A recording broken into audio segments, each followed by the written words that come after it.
Now see how to prepare comparative income statement. See illustration number 6. Income statement of ABC Limited for the year ended 31st March 19 and 31st March 20 is given below. Prepare comparative income statement.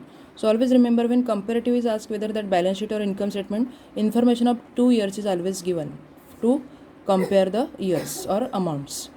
So see here, the ready-made pro forma of the income statement is given. Just we have to put the information in a formula. Sales less cost of sales, gross profit less indirect expenses, net profit before tax less income tax 50%, net profit after tax. So write these two columns as it is. Particulars, just write all the items as it is, because the income statement is ready, income statement is given in this problem. Just as it is, write all the items. Write the so 2018 is the previous year, because the first year is 2018, that's why this is previous year, and 19 is the current year, second year is the current year. So write their amount in amount column. 4 lakhs, 2 lakh 20,000, 1 lakh 80,000, 80,000, 1 lakh 50,000 and 50,000, 6 lakhs, 3 lakh 60,000, 2 lakh 40,000, 1 lakh 40,000, 70,000 and 70,000. Now first find out the absolute change. How to find out the absolute change? Current year minus previous year. Current year's amount less previous year's amounts is equal to absolute change. 6 lakhs less 4 lakhs, 2 lakhs. 3 lakh 60,000 less 2 lakh 20,000, 1 lakh 40,000. 2 lakh 40,000 less 1 lakh 80,000, 60,000. 1 lakh less 80,000, 1 lakh less 80,000. Here wrong information is given. Answer is only 20,000. Printing mistake is there, only 20,000. 1 lakh 40,000 less 1 lakh 40,000. 70,000 less 50,000, 20,000. 70,000 less 50,000, 20,000. मग बघा सोपा आहे की नाही. Absolute change काढला आपण. Current इयरमधून previous year minus करून घेतलं तो आयटम. सेल्समधून सेल्स, कॉस्ट ऑफ सेल्समधून कॉस्ट ऑफ सेल्स, ग्रॉस प्रॉफिटमधून ग्रॉस प्रॉफिट, इनडायरेक्टमधून इनडायरेक्ट, प्रॉफिट बिफोर टॅक्समधून प्रॉफिट बिफोर टॅक्स, टॅक्स आणि आफ्टर टॅक्स. हे झालं आपलं ॲब्सोल्यूट चेंज आलं. आता ॲब्सोल्यूट चेंज आल्यावर आपल्याला काय करायचं आहे? पर्सेंटेज चेंज काढायचं आहे. सेम फॉर्म्युला अप्लाय करायचा आहे.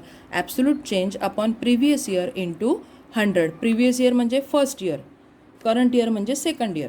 मग पर्सेंटेज चेंज काढण्यासाठी काय फॉर्म्युला? सेम फॉर्म्युला यूज करायचा आहे. Absolute change upon previous year into 100. Absolute change upon previous year into 100. So here first see absolute change for sales. Absolute change is 2 lakhs upon amount of previous year is 4 lakhs into 100. Answer is 50%. आता इथे सगळे amount ही मायनसमध्ये कोणाचीच आली नाही, त्याच्यामुळे सगळ्यांचं इन्क्रीजच येणार. बघा किती आली अमाऊंट? 50%. आता हे बघा, absolute change is 1,40,000 upon previous year 2,20,000 into 100. Answer is 63.64% increase.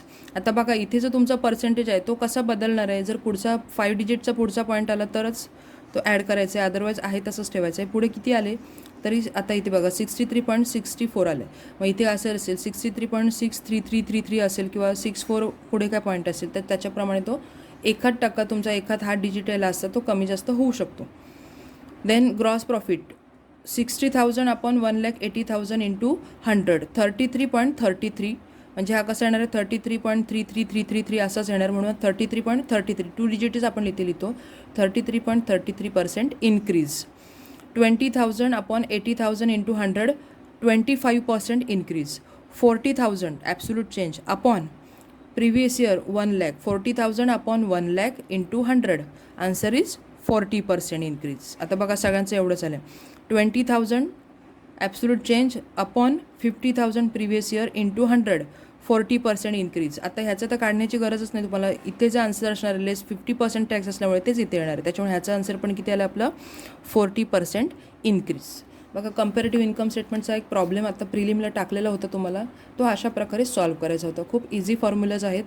जर तुम्हाला ट्राय करायचे असतील हे प्रॉब्लेम्स तर नक्की तुम्ही ते सॉल्व्ह करा. खूप इझी आहेत ते काढायला. फक्त तुमचं इथे कॅल्क्युलेशन, कारण अमाऊंट्स मोठ्या असतात त्याच्यामुळे पटकन आपल्याला कधी कधी येत नाही. ते इझी अमाऊंट्स असतील तर आपण कॅल्क्युलेट करतो, पण अशा पर्सेंटेजमध्ये आल्यानंतर काही मुलं गडबडतात, म्हणून फक्त तिथे लक्ष करायचं की काय करायचं. तर सगळे झिरो कॅन्सल करून घ्यायचे. बघा 200 अपॉन 4 200/4 केले तर किती येईल आन्सर 50. अशा प्रकारे शॉर्ट ट्रिक्स करून ते तुम्हाला पर्सेंटेज इन्क्रीज डिक्रीज काढायचं आहे. इथे फक्त काही मुलं गडबडतात, पण ज्यांचं व्यवस्थित आहे मॅथ्स बेस ते इझिली हे सॉल्व करू शकतात.